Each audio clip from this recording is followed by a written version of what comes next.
प्यारे बच्चों, सुप्रभात। बेटा, आज हम हमारे हिंदी व्याकरण का पाठ 12 पढ़ने जा रहे हैं। इसका विषय है वाक्य विचार। ठीक है, तो हम जानेंगे कि वाक्य किसे कहते हैं, वाक्य के कितने अंग होते हैं और वाक्य के कितने भेद हैं। इस पाठ में बेटा हम इस बारे में पढ़ेंगे। Okay, yes. ऊपर बेटा सबसे पहले डे और डेट यहाँ मेंशन कर लीजिए। बेटा, तो वाक्य किसे कहते हैं? जैसे देखो, विद्यार्थी खेल रहे हैं, विद्यार्थी खेल रहे हैं। अमर सारे समोसे खा गया। सोनू और गगन अच्छे खिलाड़ी हैं। ये सभी क्या है बेटे? वाक्य हैं ये। ठीक है, और प्रत्येक वाक्य का अर्थ होता है। वाक्य जो है शब्दों से बनते हैं। वाक्य में एक या उससे अधिक कई शब्द भी हो सकते हैं और वाक्य में आए शब्दों को व्याकरण की भाषा में पद कहते हैं। तो वाक्य की परिभाषा क्या होगी बेटा? भावों और विचारों को प्रकट करने वाले व्यवस्थित शब्द समूह को वाक्य कहते हैं। ठीक है, भावों और विचारों को प्रकट करने वाले व्यवस्थित शब्द समूह को वाक्य कहते हैं। वाक्य के अंग कितने होते हैं? रचना की दृष्टि से बेटा वाक्य के 2 अंग होते हैं। कौन कौन से? पहला है बेटा उद्देश्य और दूसरा है विधेय। उद्देश्य किसे कहते हैं? क्या होता है उद्देश्य? वाक्य में जिसके विषय में बताया जाता है उसे उद्देश्य कहते हैं। वाक्य में जिसके विषय में बताया जाता है उसे क्या कहते हैं? उद्देश्य। वाक्य का कर्ता और कर्ता का विस्तार उद्देश्य होते हैं। जैसे दादी जी पढ़ रही हैं। अब इस वाक्य में आप देखिए, दादी जी पढ़ रही हैं, कर्ता कौन है? दादी जी। तो यहाँ पर दादी जी जो है वो क्या है? उद्देश्य है, और पढ़ रही हैं क्या है? विधेय है। क्लियर? तो यहाँ पर कर्ता के विषय में बताया जा रहा है, तो यहाँ दादी जी क्या है? कर्ता के विषय में बताया गया, तो यहाँ पर ये दादी जी क्या होगा? उद्देश्य है। ओके, आगे बेटा विधेय। विधेय क्या होते हैं? वाक्य में उद्देश्य के विषय में जो कुछ बताया जाता है उसे क्या कहते हैं? विधेय कहते हैं। जैसे कुत्ता भौंक रहा है, माली चला गया। अब आप इस वाक्य में देखिए, कुत्ता भौंक रहा है, कुत्ता भौंक रहा है। तो उद्देश्य के विषय में, यहाँ पर उद्देश्य क्या है? कुत्ता। तो कुत्ते के विषय में क्या बताया जा रहा है? कुत्ता क्या कर रहा है? कुत्ता भौंक रहा है। तो यहाँ पर वाक्य में उद्देश्य के विषय में जो कुछ बताया जाता है, तो यहाँ पर उद्देश्य हुआ कुत्ता और विधेय क्या हुआ? भौंक रहा है। तो यहाँ पर विधेय क्या है? क्योंकि यहाँ कुत्ते के विषय में बताया जा रहा है, तो यहाँ पर भौंक रहा है क्या है? विधेय है। इसी तरह माली चला गया। कौन चला गया? माली चला गया। तो माली के विषय में बताया जा रहा है। उद्देश्य के विषय में जो कुछ बताया जाए, क्या माली क्या हुआ? माली चला गया। तो यहाँ पर चला गया जो है वो क्या है? विधेय है।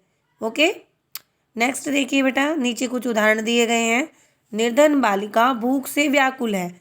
यदि हम इसको मिलाकर देखते हैं, क्या वाक्य है ये? निर्धन बालिका भूख से व्याकुल है।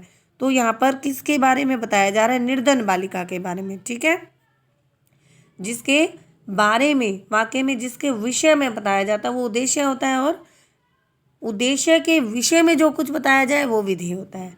इस उदाहरण से यहाँ पर क्लियर हो रहा है ये बात। हम कल नागपुर जाएंगे। कल्पना चावला अंतरिक्ष यात्रा पर गई। क्लियर? आगे बेटा वाक्य के भेद। वाक्य के कितने भेद होते हैं? वाक्य के भेदों के 2 आधार बताए गए हैं। कौन कौन से आधार पर किए गए हैं यहाँ पर वाक्य के भेद? अर्थ के आधार पर और रचना के आधार पर। अर्थ के आधार पर और रचना के आधार पर। तो अर्थ के आधार पर सबसे पहले हम पढ़ेंगे कि वाक्य के कितने भेद होते हैं। ठीक है, सबसे पहला है विधानवाचक वाक्य। अर्थ के आधार पर वाक्य के 8 प्रकार होते हैं। कौन कौन से? विधानवाचक वाक्य ऐसे वाक्य है जिनमें किसी बात या कार्य के सामान्य रूप से होने का पता चले, वे कौन से वाक्य कहलाते हैं? विधानवाचक वाक्य। जैसे हरिद्वार में गंगा बहती है, बच्चा सो गया। नेक्स्ट है बेटा निषेधवाचक, मनाही वाले वाक्य है। ऐसे वाक्य है जिनसे किसी कार्य के न होने का भाव होता है, उन्हें निषेधवाचक वाक्य कहते हैं। जैसे हम रात को खाना नहीं खाएंगे, आज कॉपियाँ नहीं मिली। नेक्स्ट है बेटा विस्मयवाचक वाक्य। क्या होते हैं विस्मयवाचक वाक्य? विस्मय जो हैरान कर देने वाले, हर्ष, शोक, भय, ठीक है। तो ऐसे वाक्य जिनसे विस्मय, हर्ष, शोक, भय, घृणा, क्रोध आदि भाव प्रकट हों, उन्हें क्या कहते हैं? विस्मयवाचक वाक्य कहते हैं। जैसे वाह क्या सुंदर फूल है, छी कितनी बदबू। नेक्स्ट है बेटा संदेहवाचक वाक्य। संदेहवाचक वाक्य क्या होते हैं? ऐसे वाक्य जिनसे कार्य के होने न होने के प्रति संदेह या संभावना प्रकट होती है, वो कौन से वाक्य होते हैं? संदेहवाचक वाक्य।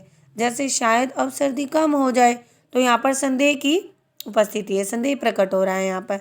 आज्ञावाचक वाक्य क्या होते हैं? ऐसे वाक्य जिनसे आज्ञा, प्रार्थना, अनुमति, निवेदन, आदेश आदि का पता चलता है, उन्हें क्या कहते हैं? आज्ञावाचक या विधिवाचक वाक्य कहते हैं। जैसे आप कमरे से बाहर जा सकती हैं। नेक्स्ट है बेटा संकेतवाचक वाक्य। ऐसे वाक्य जिनसे किसी न किसी शर्त के आधार पर क्रिया के करने या होने का पता चलता है, उन्हें संकेतवाचक वाक्य कहते हैं। ठीक है। ऐसे वाक्यों में यदि, अगर जैसे शब्दों का प्रयोग किया जाता है। जैसे यदि बिजली होती तो टीवी देख लेते। नेक्स्ट है बेटा इच्छावाचक वाक्य। ऐसे वाक्य जिनसे इच्छा या कामना प्रकट करने के भाव का पता चलता है, उन्हें क्या कहते हैं? इच्छावाचक वाक्य कहते हैं। नेक्स्ट है बेटा प्रश्नवाचक वाक्य। जिन वाक्यों द्वारा प्रश्न करने का भाव प्रकट होता है, उन्हें प्रश्नवाचक वाक्य कहते हैं। ऐसे वाक्यों के अंत में प्रश्न सूचक चिन्ह जो है अवश्य लगा हुआ होता है। ठीक है। और सामान्य रूप से ऐसे वाक्यों में क्या होता है? क्या, क्यों, किसे, किसको, कब, कहाँ, कैसे आदि शब्द जो है वो प्रयोग किए जाते हैं। जैसे अरे नीरज किससे बुला रहा है, तो आप यहाँ देखिए इस वाक्य के अंत में सबसे पहले तो आपने ध्यान रखना है कि प्रश्नवाचक जो वाक्य होते हैं उनके अंत में आपने प्रश्नवाचक चिन्ह जरूर लगाना है। ओके। और उसमें प्रश्न पूछा जाता है। नेक्स्ट है बेटा रचना के आधार पर वाक्य के भेद। कितने भेद होते हैं? 3 होते हैं। सरल वाक्य, संयुक्त वाक्य और मिश्र वाक्य। सरल वाक्य क्या होते हैं? जिन वाक्यों में एक ही क्रिया होती है, उन्हें सरल वाक्य कहते हैं। जैसे अध्यापिका पढ़ा रही है, रमा, गौरी और यात्री गायत्री नाचेंगे। नेक्स्ट है बेटा संयुक्त वाक्य। जिन वाक्यों के सभी उपवाक्य समान स्तर के होते हैं, उन्हें संयुक्त वाक्य कहते हैं। संयुक्त वाक्य आपस में समुच्चय बोधक शब्दों से जुड़े होते हैं। इनमें कोई वाक्य किसी पर आश्रित नहीं होता है। दोनों वाक्य जो है वो स्वतंत्र होते हैं। जैसे खाना बनेगा तो हम सब खाएंगे, अमर चला गया और गगन आ गया। ये क्या है? संयुक्त वाक्य हैं। नेक्स्ट है बेटा मिश्र वाक्य। ऐसा वाक्य है जिसमें एक प्रधान उपवाक्य और दूसरा आश्रित उपवाक्य होता है। वो कौन से वाक्य होते हैं? मिश्र वाक्य कहलाता है। जैसे दादाजी ने बताया कि वे कंप्यूटर पर काम कर रही थी। ओके। आगे है बेटा तो ये आप आगे है अध्यापिका ने पूछा कि कविता कौन सुनाएगा। अध्यापिका ने पूछा कि कविता कौन सुनाएगा। तो यहाँ पर बेटा जो दादी जी ने बताया और अध्यापिका ने पूछा, दादी जी ने बताया और अध्यापिका ने जो पूछा है वो क्या है? प्रधान उपवाक्य है। ठीक है। और वे कंप्यूटर पर काम कर रही थी और कविता कौन सुनाएगा, ये क्या है? आश्रित उपवाक्य है। इसलिए क्या है बेटा? ये सारे क्या होते हैं? मिश्र उपवाक्य। इज इट क्लियर बेटा? तो आपने बेटा पार्ट 12 जो है आपका वाक्य विचार, इसको आपने ध्यानपूर्वक पढ़ना है। समझ के आपने इसकी जो एक्सरसाइज है बेटा वो आपने फाइंड आउट करनी है। ओके बेटा।